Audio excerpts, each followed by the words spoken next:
আসসালামু আলাইকুম। আজকে আমি নারকেল বাটা দিয়ে হাঁসের মাংস রান্না করব। সেজন্য তো মশলাটা কষিয়ে নিয়েছি আগে। মশলাটা কষানো হয়ে গেছে। এবার আমি নারকেল বাটা দিয়ে দিব।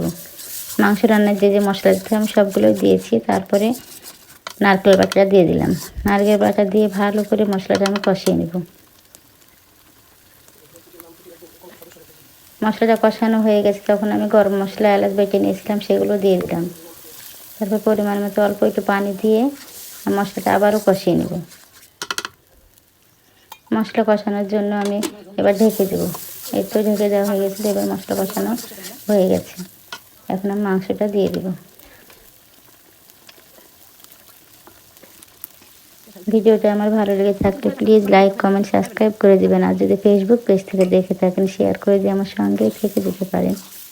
মাংসগুলো তো দেওয়া হয়ে গেছে আমার। এবার মাংসগুলো ভালো করে কষিয়ে নেব।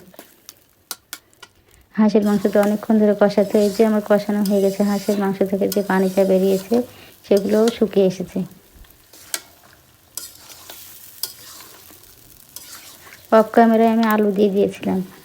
আলুগুলো দিয়ে আবার অনেকক্ষণ ধরে কষিয়েছি।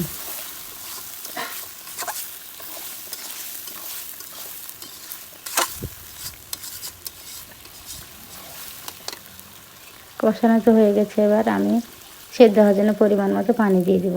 পানি দিয়ে আবারও ঢেকে দিব।